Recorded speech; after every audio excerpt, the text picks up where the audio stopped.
Shake, shake, shake, Sinora, shake it all the time.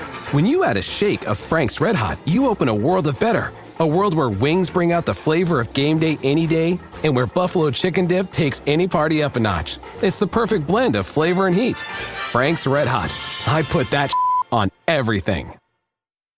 Good evening, and welcome to the Night Owl. And happy Friday the 13th. If this is your usual spot to come hang, well, make yourself comfortable. You know where to pull up. And if you're new here, well, this is the other side of the Bird Brain podcast, where the things that keep you up at night, the things that keep you thinking, well, they just kind of free roam here. But I'll remind you, content may contain adult language and scenarios that may not be suitable for all audience members, so listeners' discretion is advised. Superstition is a big thing, especially on a day like today. Don't walk under any ladders, don't cross any black cats, definitely don't break any mirrors. But what about when a whole town is prisoner to a legend, a living legend, that they just can't seem to escape? So lock your doors, check your windows, and get comfortable, because you won't be sleeping tonight. I give you the middleman.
Snap, snap, snap comes the man when the wind blows. Tap, tap, tap are the fingers on the window. Help, help, help were the screams of someone you know. Well, well, well, is it you or do they go? Run, run, run, turn the lights out and hide. Just hope and pray that you make it through the night. I learned that growing up. Some people were raised on nursery rhymes, and well, this was a survival rhyme. My town was popular for disappearances, and let's just say we didn't have the best luck when it came to finding them. My friends and I never left this town. Our parents didn't either, by choice, at least. It was a tight-knit group, and we were taught to look out for each other no matter what. My folks don't like to talk about it, but they've had some friends go missing on Friday the 13th growing up.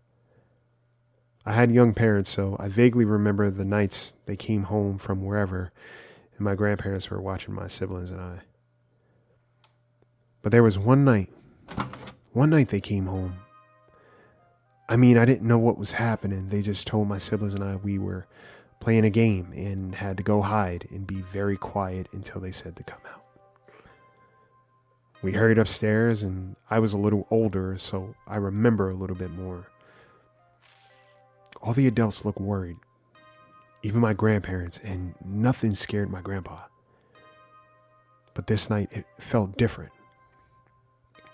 I overheard them saying Auntie and Uncle Simon didn't make it through the tunnel.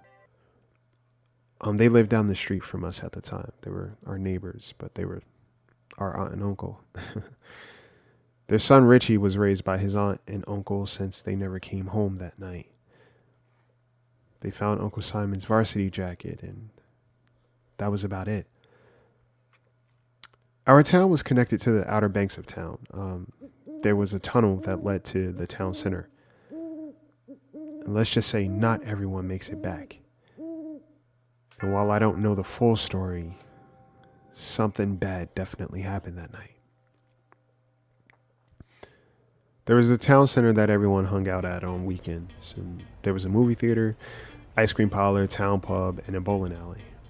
And that's where everybody came to congregate. On Friday the 13th, if you were going out, well, you had to be home before midnight. The man in the middle is what they called him, simply because he was never anywhere to be found, but he always seemed to be everywhere. And something always happened right before the 14th. They saw him that night. My parents almost didn't make it home. We weren't allowed to bring it up, but it was literally like telling a kid to not push the button. And growing up, we talked about it in secret, my friends and I, but every Friday the 13th, if we were going out, we had better been home. My folks, they were just out of college at that time. So were Uncle and Aunt Simon. And from what I understood or overheard that night, the movie that they went to go see had just let out. And my mom and dad wanted to get home as soon as possible. But the Simons wanted to go to the ice cream parlor for shakes. For some reason that night it took them longer to get seated, which meant the later they'd get home. Just our luck, my dad said. After everything was done, it was late, and they were walking home. My parents were apparently walking much faster because they were scared shitless, but Aunt and Uncle just didn't know how to leave when they were supposed to. My dad yelled for them, "Hey, keep up!" And he heard them giggling and carrying on behind them until he didn't. The footsteps had stopped, and so did the laughing. When he turned around, he didn't see them because there was someone standing there blocking his view, standing in the middle of my dad and my mom and my aunt and uncle. I heard my dad say the guy had to be about 7 feet, over 200 pounds, in all black. He said everything just went black, and all he remembered hearing were my aunt and uncle yelling, telling them to make it to the tunnel.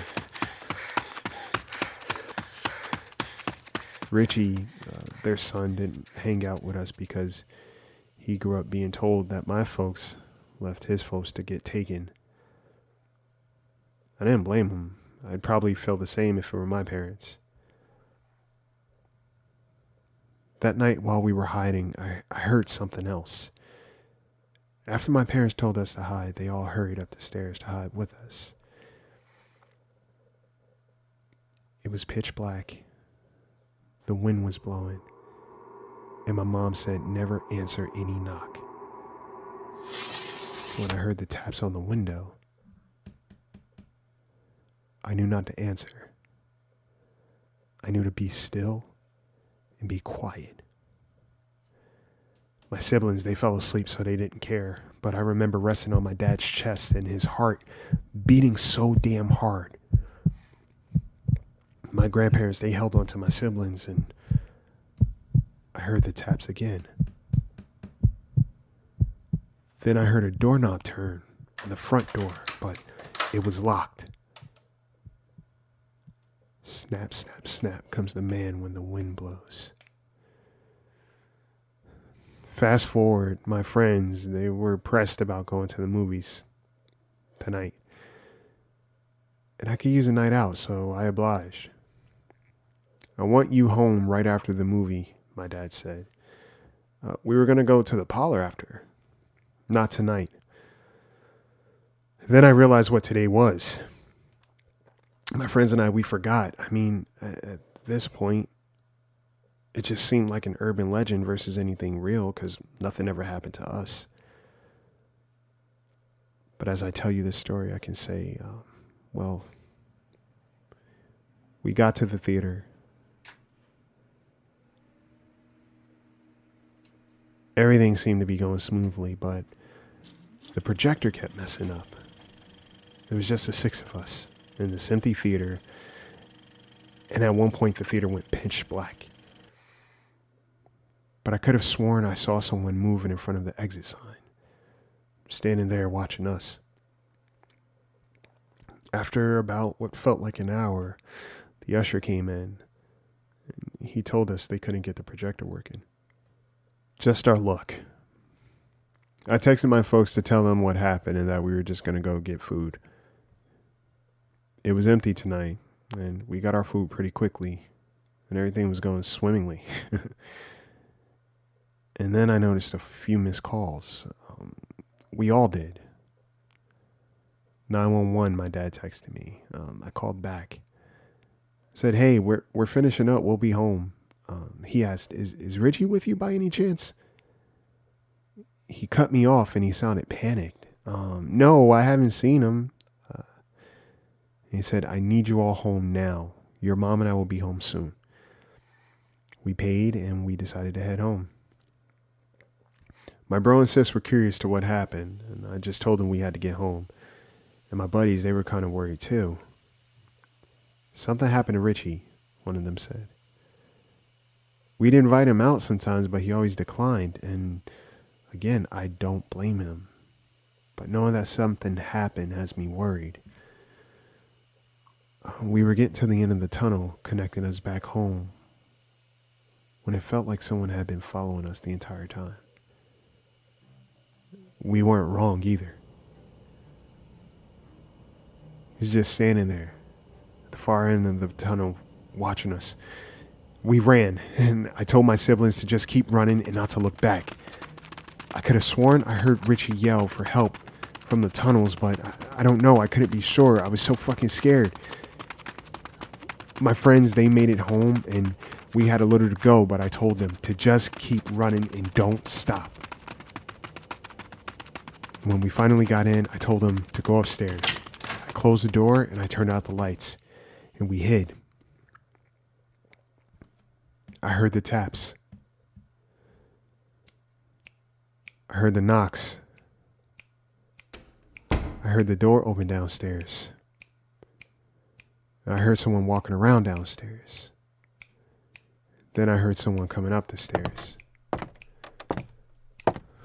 Thank God. My parents are home. Then I got a text. It was my dad. Said they'd be home soon. And then I heard the doorknob turn.